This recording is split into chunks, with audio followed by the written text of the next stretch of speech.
Hello and welcome to this Python tutorial.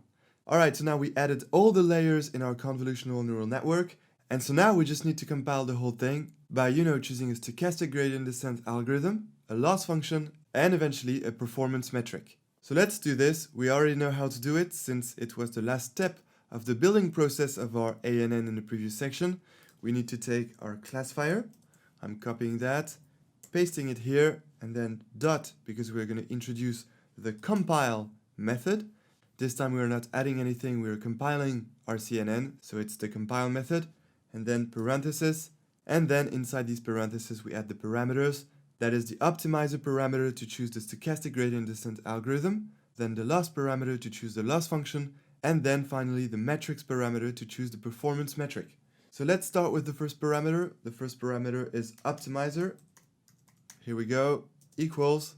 And we're going to choose the same stochastic gradient descent algorithm as we chose in the previous section for our ANN. Remember, it is the Adam algorithm. Alright, then next argument. The next argument is the loss function. So loss equals quote, and inside these quotes we're going to input the name of our loss function, which, remember, is the binary cross entropy. And that is for two reasons. First of all, because this function corresponds to the logarithmic loss, that is the loss function that we use in general for classification problems using a classification model like logistic regression. And the second reason is that we have a binary outcome, and therefore we need to choose the binary cross entropy loss function. And if we had more than two outcomes, like cats, dogs, and birds, well, we would need to choose categorical cross entropy. But here we have a binary outcome, cat or dog, so it's binary cross entropy. Here we go. And now, comma, and last argument. So the last argument is the performance metric, and we're going to choose, as usual, the most common one, the accuracy metric. So let's input it. Metrics equals, then in brackets and quotes, accuracy.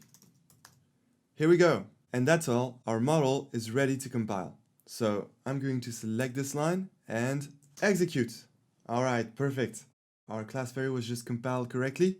And so now we are ready to move on to the next step and final step before we get our results.